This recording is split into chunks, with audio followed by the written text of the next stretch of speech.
os tripulantes de navio.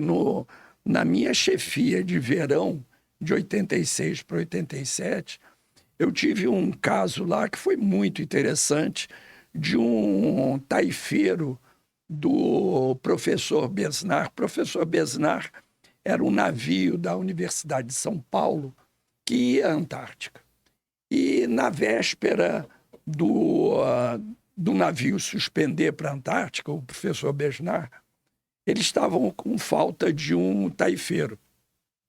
E chegou esse taifeiro lá, eles botaram o taifeiro lá para o primeiro que passou é você. Exato. Que vai. E ele não era bom da bola, coitado. E ele no navio, ele começou a se sentir perseguido pelo imediato do navio, do professor Besnar. E isso... Porque a função do imediato do navio é o da dona de casa, né? De exigir, manter a ordem, fazer... E ele estava se sentindo perseguido, achando que o imediato queria matar ele. Essa coisa é uma coisa séria. Tipo a gente com a esposa, às vezes, dentro de casa, né? Isso com quanto tempo de expedição? Quanto... Foi na ida de Santos. O professor Besnar saiu de Santos, lá para a Antártica. Então, já no iníciozinho da... No início.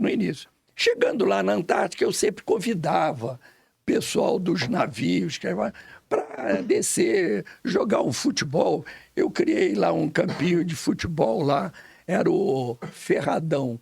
Ferradão por conta de ferraz, mas também porque era um campo todo ferrado, de cascalho. E aí eu convidei o pessoal do professor Besnar para jogar uma pelada lá Depois, as autoridades aqui no Brasil mandaram eu fechar o campo de Interditaram o campo. Por conta do medo de alguém se machucar, alguma fratura e tudo. Bem, aí veio o pessoal do Besnar e veio o taifeiro também, né? Lá na Antártica, as tempestades são muito frequentes. E aí sobreveio uma tempestade muito forte e não deu para o pessoal voltar para o navio deles. E aí eles hospedaram-se lá na nossa estação, dormiram onde era possível dormir e tudo. No dia seguinte continuou a tempestade. Eu peguei ventos de 180 quilômetros por hora. Meu Deus. É incrível. Bem, na segunda noite, quando eu estava acordando, bateram na minha porta e falaram: comandante, um taifeiro do professor Besnar sumiu. Eu digo: como sumiu? Como é que se some na Antártica?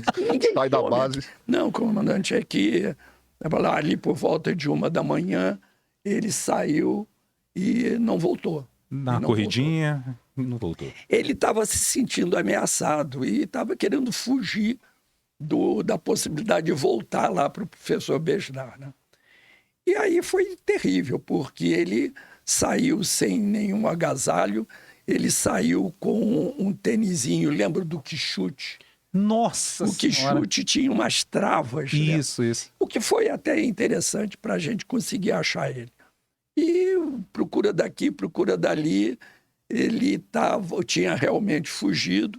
E quando a gente não via ele, mas ele percebia que estava sendo procurado, né? E aí ele, se sentindo ameaçado, ele fugiu pelo mar. Achou que deveria...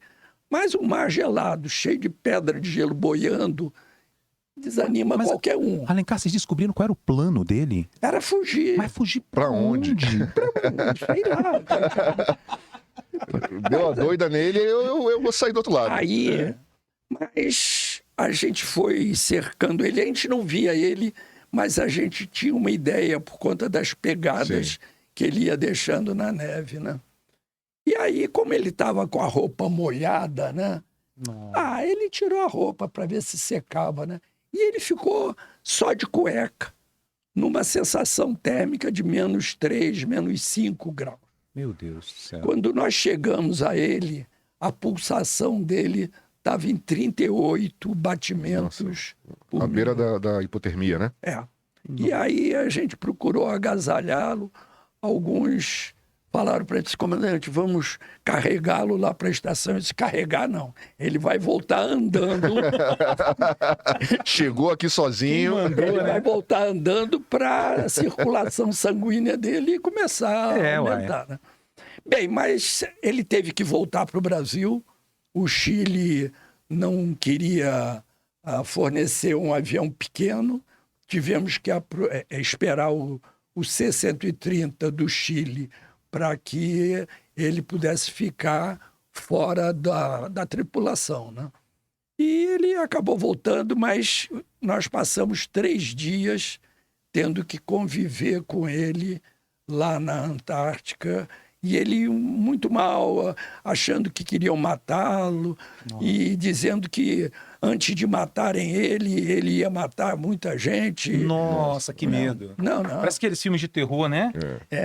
Teve uma vez que eu entrei na estação rádio e ele tinha entrado na estação rádio e estava com uma tesoura, segurando a tesoura assim.